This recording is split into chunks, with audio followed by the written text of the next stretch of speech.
Bonjour et bienvenue dans cette émission Sur la chaise.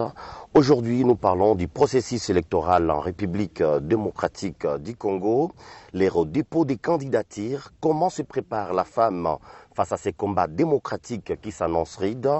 Pour en parler aujourd'hui, nous recevons sur la chaise Chantal Faïda de la coalition des démocrates, code en abrégé, mais également candidate députée nationale en ville de Goma. Chantal Faïda, bonjour et bienvenue sur la chaise. Bonjour Monsieur Philippe et bonjour à tous les téléspectateurs de notre émission phare.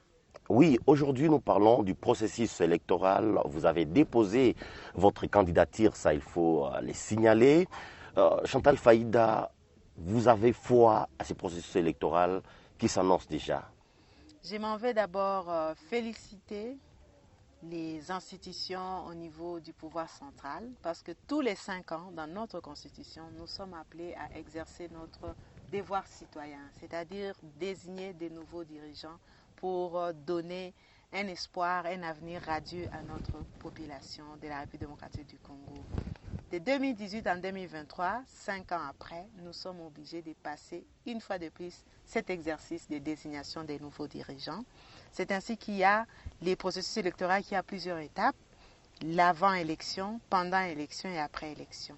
Avant élection, nous avons eu à faire l'enrôlement, bien que pour 2 territoires de la province du Nord Kivu, à savoir Rutshuru et une partie de Masisi, certains électeurs, c'est-à-dire ceux qui n'ont pas pu se déplacer dans des sites de déplacés reconnus par les gouvernements, n'ont pas pu obtenir leur carte. Et à ce jour, ils ont du mal à pouvoir exprimer leur choix parce qu'ils n'ont pas de carte. Nous demandons à la CENI, nous ne cesserons jamais de le dire, tout Congolais doit avoir une carte parce qu'elle fait office de carte d'identité. Donc un plaidoyer est lancé à l'endroit des autorités pour que les populations de Rutshuru et Masisi qui n'ont pas pu s'enrôler puissent l'être avant les élections. La deuxième problématique, toujours avant élection, c'est la qualité de la carte d'électeur. Nous avons lancé ces plaidoyers au niveau national. J'ai même été voir Madame la rapporteure Patricia Nsea pour lui présenter la problématique et il a dit que les fournisseurs ont déjà reçu l'instruction pour renouveler les cartes, donner des duplicata mais de bonne qualité. Parce qu'il ne faudrait pas qu'on donne les duplicata de la même qualité. Un mois après, on ne peut plus revoir les écrits ou les informations. Donc un plaidoyer qui va produire des fruits dans les tout prochains jours. La CENI a promis, dès l'ouverture des bureaux de réception des traitements des candidatures, l'opération de remise des duplicata va être lancée. Cependant, nous avons été déposer les dossiers de candidature à la CENI, antenne de Goma, mais on n'a pas pu voir les bureaux de remise des duplicata. Donc ça n'a pas encore commencé, ça traîne encore. Il n'y a pas que les candidats qui se plaignent. Tous les électeurs ont ces problèmes de qualité des cartes d'électeurs qui a perdu la plupart des informations sur cette carte. Avant élection, c'est cette période de dépôt de candidature. En ce qui concerne les femmes, nous avons l'article 13 de la loi électorale qui enjoint, qui recommande, et ça c'est une faiblesse, on l'a dit au niveau de l'hémicycle, c'est une faiblesse de pouvoir laisser la latitude au regroupement et formation politique, les libres choix d'aligner ou pas les femmes en vue d'être exemptées de caution. On a vu plusieurs partis aller payer des cautions, alors que l'article 13 recommande aux formations politiques d'aligner 50% des femmes pour être exemptées de caution. Cet argent de caution peut être utilisé pour d'autres opérations de campagne électorale. Mais on a vu des partis n'aligner que des hommes. C'est dire qu'ils ont payé la caution. Alors que les femmes elles étaient préparées, elles étaient formées. Bien qu'elles soient encore dans la société civile, mais elles attendaient que les formations politiques les sollicitent, expliquent leurs projets de société pour pouvoir être majoritaires. Ce qui n'a pas été le cas au niveau des partis. Les partis politiques ont voulu avoir des candidats fin prêts, déjà prêts pour être consommés par la population. Alors que chaque formation politique, conformément à l'article 6 de la Constitution, a l'obligation de faire les devoirs, la formation à l'éducation civique. C'est-à-dire préparer chaque citoyen demain à gérer, à diriger une entité. Donc ils n'ont pas eu le temps de rôder les femmes. Former. Donc il faut d'abord les recruter et puis les former et ensuite aligner celles qui souhaitent être représentantes à plusieurs niveaux. Présidence, au niveau de la députation nationale, au niveau de la députation provinciale. Et comme on aura 4 élections cette année, au niveau des conseils municipaux. Donc déjà, les candidatures devraient être majoritairement équitables pour pouvoir garantir cette élection inclusive. Mais là, on a vu des listes unicolores. Les listes qui ne sont pas zébrées, c'est-à-dire qu'il n'y a pas les deux sexes et on les condamne déjà.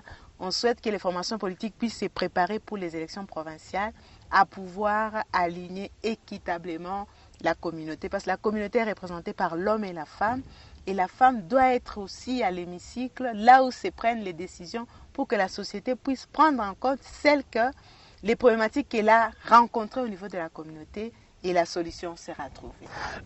Parlons de la ville de Goma, vous êtes candidate. Députée nationale. Trop ambitieuse. Oui. Je reviens pour la deuxième fois. Comme on parle du processus électoral, est-ce qu'il faut renouveler la classe politique qui a représenté Goma?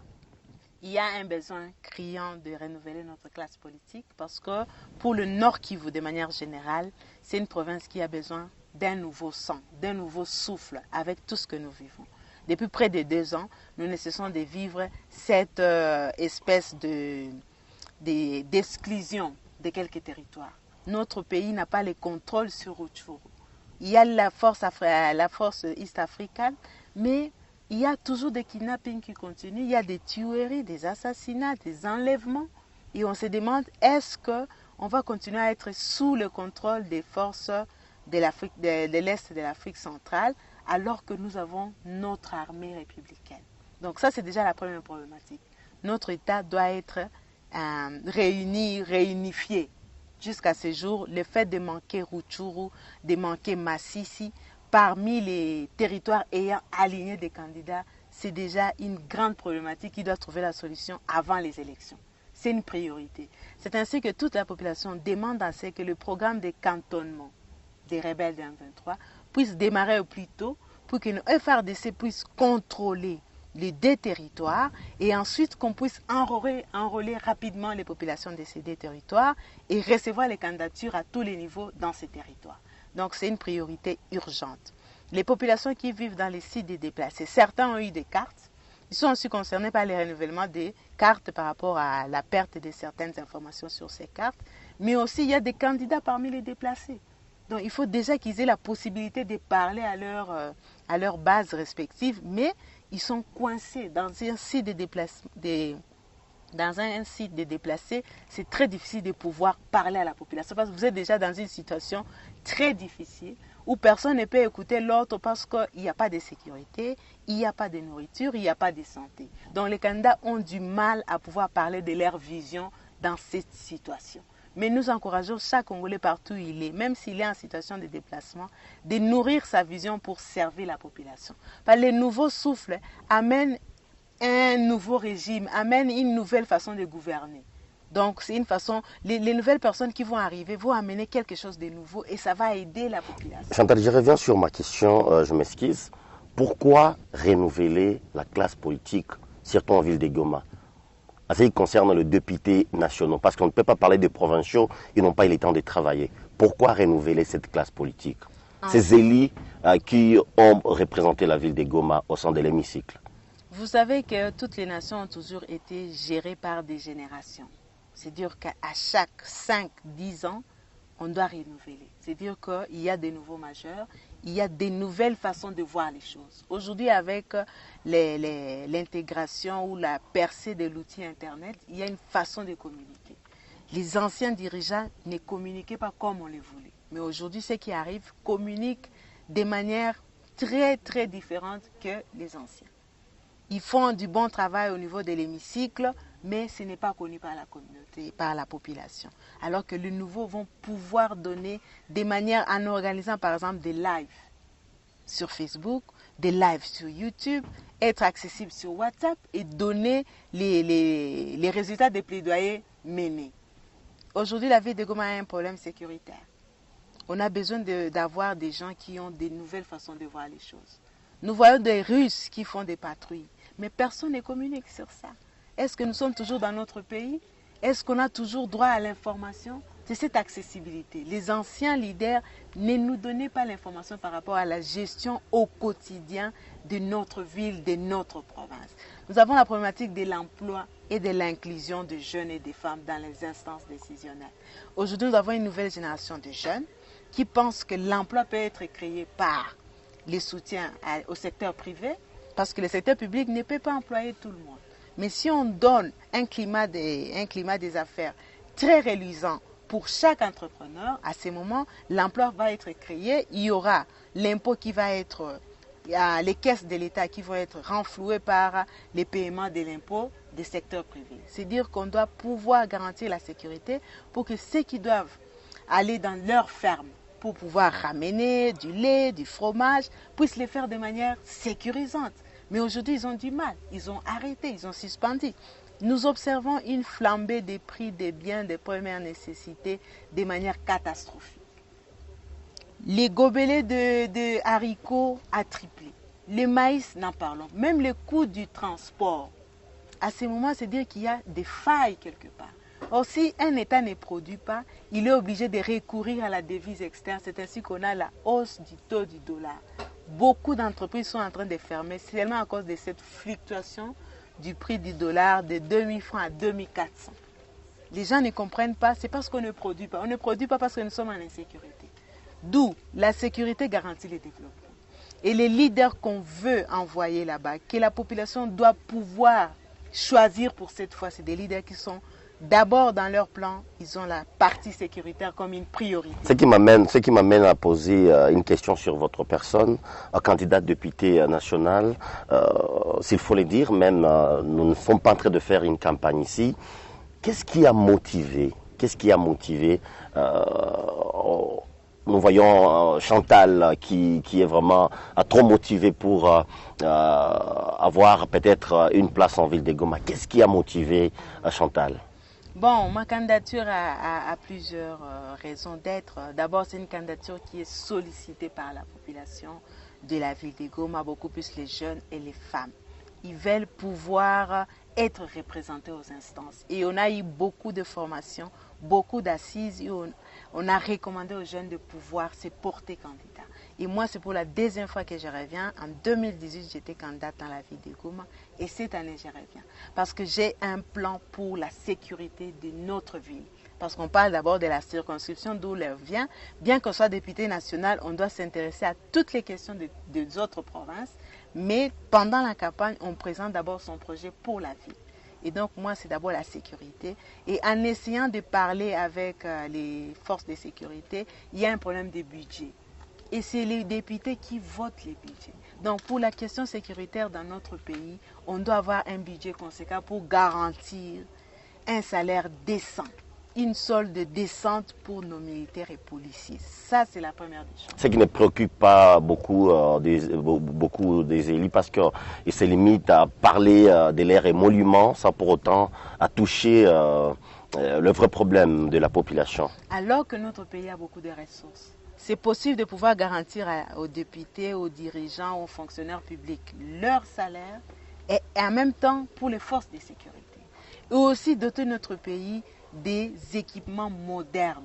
Il est inadmissible que ce soit les Russes aujourd'hui qui viennent avec des techniques d'identifier où sont les 40 voleurs. Donc nous aussi, il est possible d'avoir ça. Avoir des drones, avoir des caméras, avoir des armements de haut niveau. Et pour ça, vous savez que de par le monde, les autres pays, parmi les grandes rubriques budgétaires, c'est d'abord l'armée. Alors qu'eux ne sont pas menacés.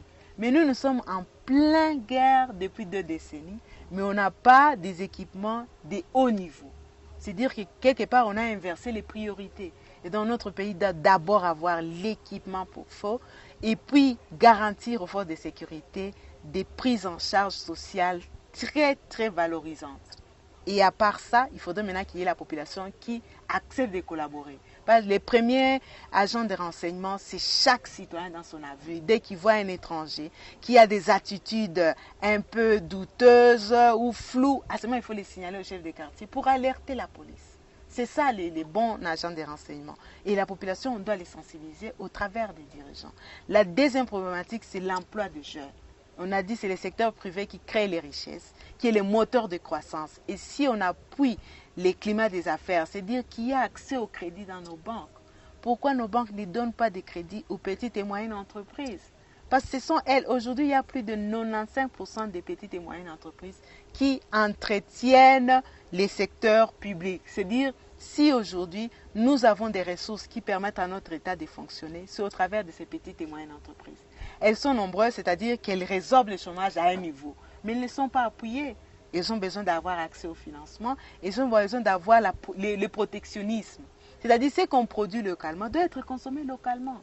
Il est inadmissible de pouvoir toujours s'habiller en important alors que nous avons nos couturiers. Nous avons des possibilités de pouvoir avoir des tissus congolais, comme c'est le cas au Bénin, c'est le cas dans d'autres pays de l'Afrique de l'Ouest.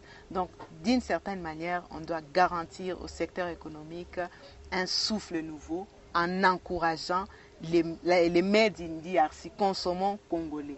À ce moment, on appuie l'emploi de plusieurs personnes. Dites-nous, est-ce que la femme a compris qu'il faut voter pour une autre femme?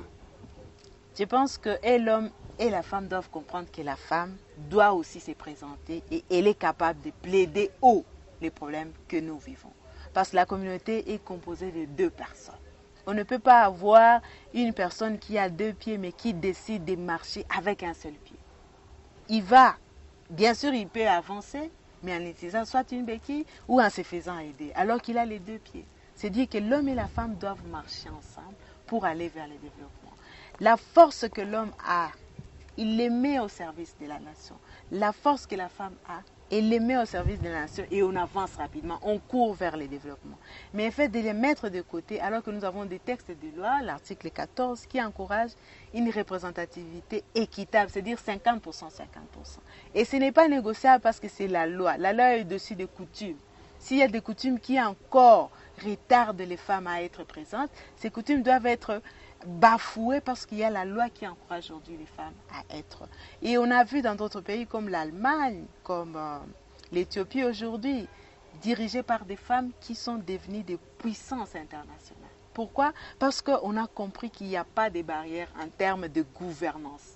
L'intelligence n'a pas de sexe. C'est ça que la population doit comprendre. Il faut plutôt interroger son projet de société, sa vision et l'approcher. S'il y a des faiblesses, il faut les combler. Il ne faut pas les présenter comme étant l'unique frein pour les femmes. Parce qu'il y a aussi des hommes qui ont occupé des postes, mais on n'a pas vu des résultats satisfaisants. C'est-à-dire que quelque part, il y avait des faiblesses. Mais ce n'est pas pour autant qu'on a cessé de voter pour les hommes.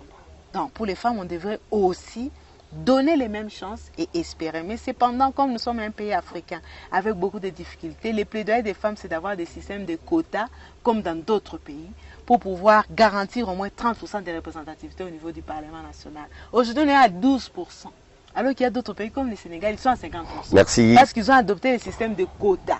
Merci Chantal. Nous allons parler du processus électoral en République démocratique du Congo. Certains partis, surtout de l'opposition, disent ne pas vouloir participer à ces élections parce qu'il y aurait des problèmes. Comment prévoyez-vous un processus sans que tous les acteurs ne soient pas dans ces trains démocratiques? En tout cas, ça risque de poser la problématique de crédibilité, d'inclusivité et de transparence qui doit être reconnue à chaque processus électoral. Nous demandons à la Commission électorale nationale indépendante de pouvoir user des stratégies innovantes pour pouvoir inclure tout le monde, qu'il n'y ait aucune personne, aucun candidat, indépendant de l'opposition ou du pouvoir en place, qui soit mis à l'écart. C'est à la population de faire le choix au moment opportun et pas à la Commission électorale nationale indépendante parce que c'est un organe de gestion et des élections et pas un organe de désignation des dirigeants. Donc, nous demandons qu'il y ait ces trois critères de crédibilité, d'inclusivité et de transparence. On doit aller vers l'opposition et écouter leurs desiderata. S'ils ont demandé l'audit, notre pays ne manque pas de ressources pour organiser un audit demandé par l'opposition et pouvoir les assurer que tous les électeurs qui sont retenus dans les fichiers, ce sont des électeurs qui existent réellement, ils ne sont pas fictifs. Parce que c'est ça leur crainte. La deuxième problématique, c'est l'enrôlement des populations de Mai-Ndombe, de Masisi et de Rutshuru avant la période des élections. Donc ces personnes ont le droit d'avoir des dirigeants et surtout de voter des candidats présidents. Donc les revendications de l'opposition sont bien fondées. C'est fondé et la CENI doit trouver dans une certaine mesure quelques désidérata à leur demande. On ne peut pas tout mettre de côté, comme on a vu les communiqués récents, pour dire qu'il n'y a pas de pertinence à organiser un audit. Alors si c'est une demande, il faut s'adapter. Par rapport à l'enrôlement, ils ont dit que ce n'est pas à eux de garantir la sécurité, mais il y a des stratégies pour que les M23 pour les territoires de Masisi et Rutshuru soient cantonnés, pour que les programmes des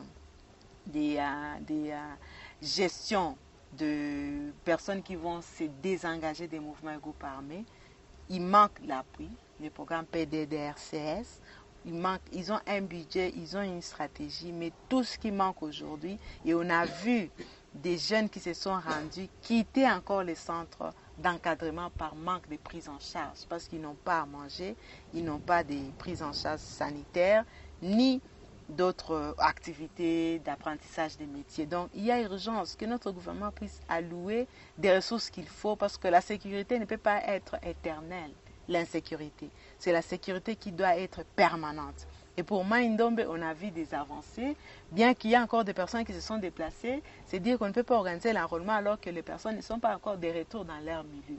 Donc c'est une urgence, on fait ces plaidoyers.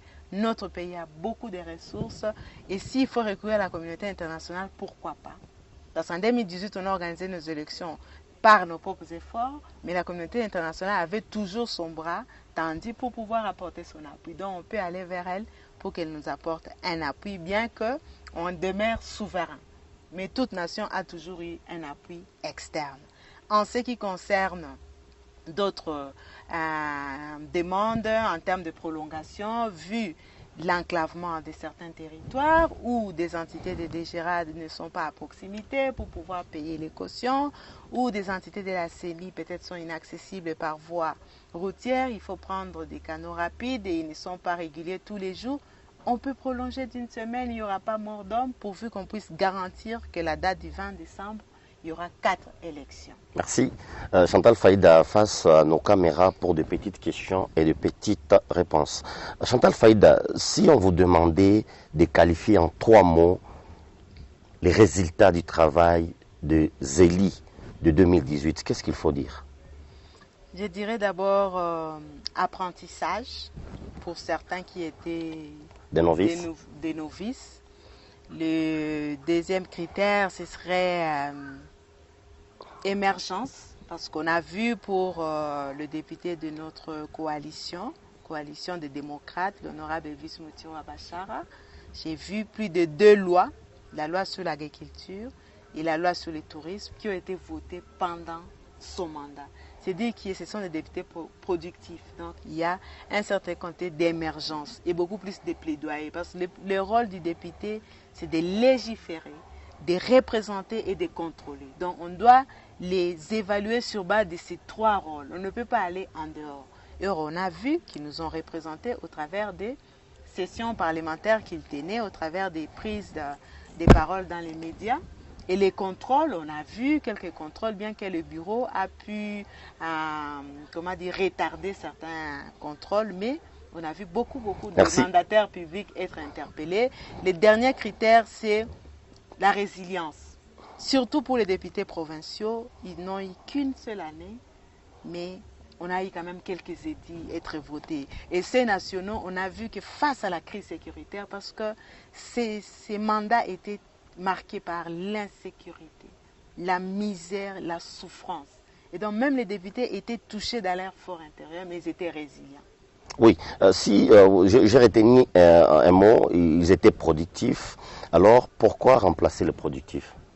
C'est dire qu'on peut innover, on peut améliorer, parce que les défis qui restent sont majeurs par rapport aux actions qui ont été réalisées, en termes surtout de sécurité, d'emploi des jeunes et d'autres questions sociales, surtout l'éducation, la santé.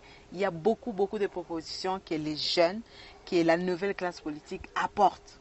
Et donc, vous avez donné tout ce que vous aviez, céder la place à ceux qui arrivent avec de nouvelles idées pour aider la population. Parce qu'en tant que citoyen, on est appelé à marquer sa génération et passer. On ne peut pas demeurer éternellement. Et pour passer, il faut qu'il y ait cette opportunité qui soit accordée aux autres. Parce que les autres risquent de vieillir sans pouvoir apporter leur contribution. Et ce n'est que pendant la période électorale où l'État vous appelle, vous qui avez l'ambition de servir la nation, de venir donner vos idées. Quelles sont vos idées pour la bonne marche de notre pays, pour la renaissance du Grand Congo qui est au milieu de l'Afrique? Parce qu'on dit que c'est les géants qui dorment. Dès que le Congo se réveille, c'est toute l'Afrique qui va sourire. Parce qu'on a la possibilité de nourrir toute l'Afrique. Et avec les ressources naturelles, la possibilité de garantir l'énergie à toute l'Afrique. Mais aujourd'hui, nous-mêmes, on a des problèmes d'électricité. Comment on va donner à l'Afrique alors que nous-mêmes, on n'a pas accès à ça? Merci. Donc c'est un peu ça. Il y a un besoin urgent de renouveler, de donner la chance aux jeunes et de donner la chance aux idées innovantes que nous avons. Et Chantal Faïda, nous vous avons vu engagée pour la cause de cette situation humanitaire qui est presque négligée par nos autorités, les camps de déplacés, les gens qui ont fui la guerre de la rébellion du 23, c'est comme s'ils sont abandonnés. Quel est le message à la fin que vous pouvez passer à nos autorités? Je demande aux autorités du pouvoir central et provincial de pouvoir d'abord régulariser l'organisation des sites des déplacés. On a plus de 10 sites, mais dont 3-4 sont reconnus. C'est-à-dire que les humanitaires et les bienfaiteurs ne sont autorisés qu'à aller à ces sites reconnus par le gouvernement. Alors qu'il y a beaucoup d'autres qui ont beaucoup d'autres personnes déplacées, mais qui ne sont pas assistées, seulement par manque de reconnaissance par le gouvernement. La deuxième problématique, c'est s'accoutumer à la souffrance. Donc, il y a des personnes qui vivent de manière difficile depuis 2 ans, sans nourriture, sans soins, mais les autorités pensent qu'il y a des gens qui doivent les prendre en charge. C'est-à-dire que c'est les humanitaires. Ils ont laissé les responsabilités. Devraient appuyer les gouvernements, mais c'est les gouvernements qui, visiblement, les appuient, les accompagnent. Alors que ça devait être l'inverse. Et chaque nation a un budget réservé au secteur social. Donc, c'est une urgence. Et par rapport à une urgence, il faut prendre des mesures. On a mis en place un fonds d'assistance aux personnes déplacées. Mais depuis, on a demandé à chaque citoyen de pouvoir contribuer. On n'a pas vu les personnels du fonds venir demander à chaque citoyen de pouvoir donner sa contribution pour appuyer. En tant qu'association, à Ouema par exemple, nous avons eu à faire des descentes. En tant qu'église, on a eu à faire des contributions, mais ce n'est pas suffisant. Il faut un programme dans la durée parce que l'urgence se pérennise. On pensait que c'était juste pour une année, ou même pas une année, quelques mois. Mais il y a ceux qui ont fait une année sans avoir accès aux soins, avoir accès à l'éducation, et l'avenir est sacrifié, surtout la jeunesse. Si vous passez 2 ans, 3 ans sans pouvoir avoir accès à de nouvelles matières, vous n'allez pas évoluer. Vous n'avez pas de métier, vous n'avez pas d'activité que vous faites la journée. Vous serez oisif et vous êtes un danger pour la nation. Et les femmes sont confrontées à des difficultés d'ordre sanitaire. Beaucoup de difficultés. On a vu des jeunes filles qui manquent de serviettes hygiéniques. Donc, c'est le minimum qu'une personne puisse avoir. Et elles sont obligées de rester sous leur tente les 3 jours de période de cycle menstruel par peur de pouvoir scandaliser le public parce qu'ils n'ont pas de serviettes. Vous voyez ce niveau d'urgence et on ne doit pas laisser ça seulement aux humanitaires. Notre pays doit prendre des responsabilités. C'est ainsi qu'il est temps de pouvoir donner les votes aux nouvelles personnes qui ont une proximité directe avec la communauté, avec la population et surtout un sens de dévouement. Ne pas chercher les intérêts personnels, mais d'abord l'intérêt général.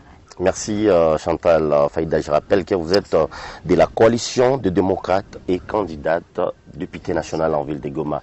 Le plaisir était pour nous de vous recevoir sur la chaise. Merci beaucoup pour cette émission phare. Je suis très honorée et privilégiée. Nous sommes arrivés à la fin de cette émission. On se retrouve à la prochaine pour un autre numéro. Portez-vous bien.